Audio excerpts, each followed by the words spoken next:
Sip. Assalamualaikum warahmatullahi wabarakatuh. Eh, ini adalah kasus dari Wirdayati selaku wali kelas di DPIB SMK 1 Lubuk Sikaping yang mempunyai Ya, 35 orang siswa, mengajar 6 jam praktek dan 4 jam mapel informatika. Namun Bu Wirda mempunyai 3 orang anak dengan perangai yang berbeda-beda yang tidak sesuai dengan harapan. Di antaranya sering terlambat, sering tidak masuk, dan motivasi belajarnya sangat kurang. Ya, untuk lebih lengkapnya, silakan simak percakapan antara coach dan coach berikut. Assalamualaikum Bu Wirdayati. Waalaikumsalam Pak Surya. Oke. Bagaimana kabar Bu Wirda hari ini? Alhamdulillah sehat. Baik. Bagaimana keadaan di sekolah Bu Wirda hari ini? Ya, seperti biasa rutinitas kita di sekolah pagi, kebiasaan pagi masuk kelas, mengajar, menghadapi berbagai macam karakter anak. Baik, sebelumnya nih terima kasih kepada Bu Wirda atas waktu yang telah diberikan untuk kita berdiskusi hari ini. Sama-sama Bapak, saya Nah, juga sangat membutuhkan juga untuk meringankan beban pikiran, berbagi gitu ya Pak ya. ya. Hmm. Kira-kira tema kita untuk pembicaraan kita hari ini apa Bu Wir? Nah, gini loh Pak, saya kan mengajar di kelas 10 dan juga wali kelas di 10 DPIB. Nah, Ya. di kelas 10 DPIB ini saya mengajar itu 10 jam dalam satu minggu, 6 jam produktif, 4 jam informatika. Nah, dalam setiap mengajar ini kadang-kadang kita menemui ada eh, sikap anak atau perilaku anak yang membuat kita tidak nyaman, tidak sesuai dengan harapan kita, gitu ya Pak ya. Jadi Ya. di sini saya mempunyai 3 orang anak yang itu belum saya temukan lagi potensinya seperti apa, belum bisa lagi menggali mereka supaya mereka itu eh, belajar sesuai dengan harapan saya. Gitu. Berarti ada beberapa orang anak ya Bu Wirda. Kira-kira Ya. harapan apa yang Bu Wir inginkan kepada anak-anak tersebut?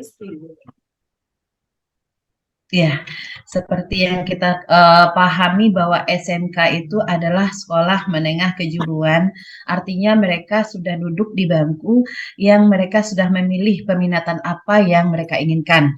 Jadi kita sebagai guru SMK, tujuan akhir kita nanti tentunya anak ini mempunyai kompetensinya, ya mempunyai keahlian di bidang kompetensi masing-masing, yang mempunyai karakter seperti visi kita, ya visi kita anak-anak ini nantinya mempunyai skill, keterampilan, kompetensinya itu sesuai dengan bidang yang diampunya dan memiliki karakter profil pelajar Pancasila seperti bertakwa terhadap Tuhan Yang Maha Esa, berakhlak mulia, mandiri, kritis, kreatif, inovatif, dan uh, uh, inovatif gitu Pak ya. Nah, Ya. jadi dibandingkan dengan dalam tahap-tahap mengajar ini, tahapan pengajaran saya melihat perilaku mereka itu masih belum lagi terbentuk seperti kawan-kawannya. Kita kan bisa membandingkan. Nah, kalau Iya. kamu bukannya kita ingin mereka seperti teman-temannya, tidak, tapi kita mengarah ke hal-hal yang positif gitu Pak. Oh, berarti itu harapan Bu Wirda kepada anak-anak ya. Selama ini Iya. apakah ada komitmen Bu Wirda dengan siswa tersebut di dalam mengajar? Iya, dalam mengajar kita sebelum masuk kelas itu ada memberikan kesepakatan kelas ya. Siapa yang terlambat apa kesepakatan kita di kelas. Nah, bagi yang terlambat di sini mereka itu tidak diizinkan masuk. Di samping itu peraturan sekolah juga, karena ada komitmen di sekolah juga, jam 7.20 anak-anak sudah tidak bisa masuk ke lingkungan sekolah karena pagar sudah dikunci oleh satpam. Kemudian dalam pembelajaran itu komitmennya tidak boleh izin lebih dari 10 menit. Nah, kemudian izin itu hanya satu per orang dengan menggunakan kartu izin keluar masuk dengan guru mata pelajaran. Nah, kemudian juga kita harus menyelesaikan job sheet yang diberikan, karena saya juga mengajar lebih cenderung ke praktek ya Pak ya. Nah, jadi dari tahapan ini setelah menjalani 1 semester, itu saya melihat ada 3 orang anak. Yang pertama boleh disebut namanya mungkin ya Pak ya, namanya Nanda.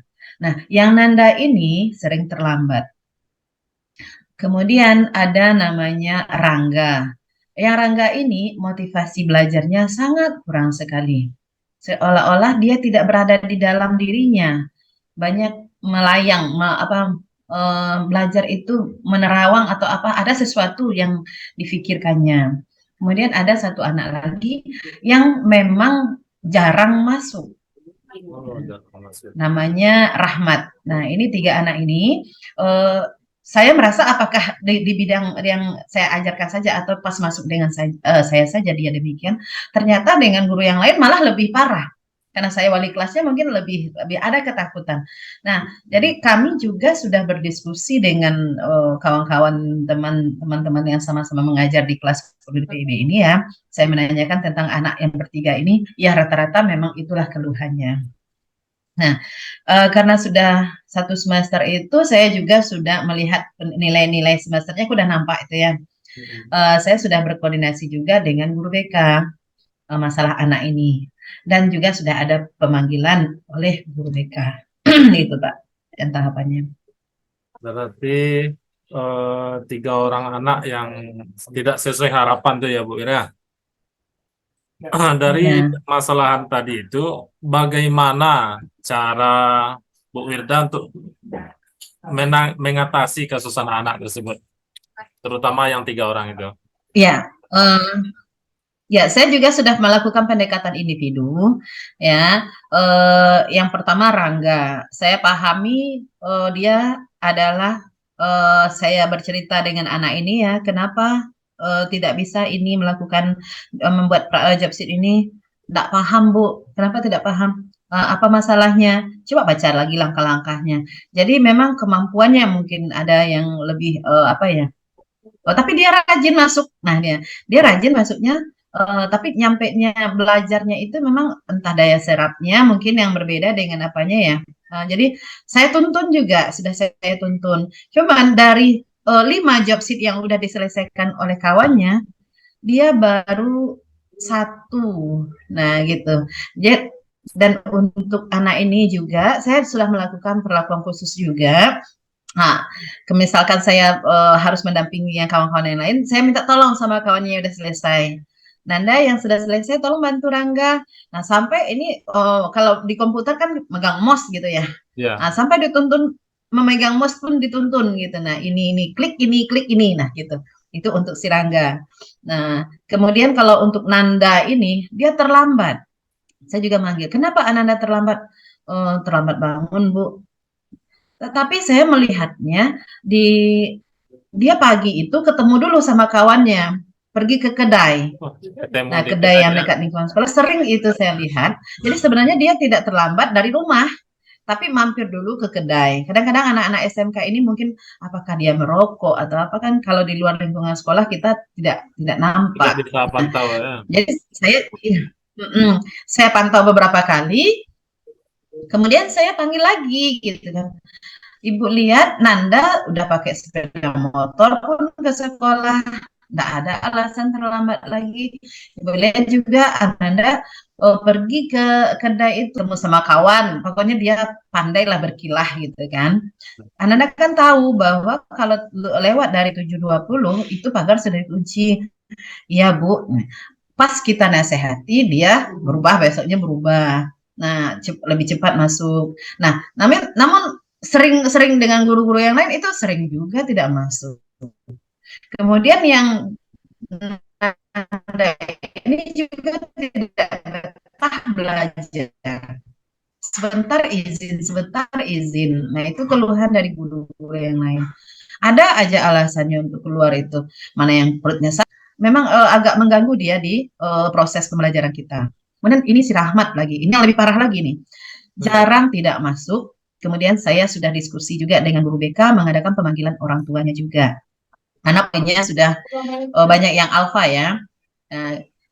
Dan kasusnya anak ini sampai berbohong kepada guru BK, di mana dikatakannya orang tuanya bekerja di Pekanbaru.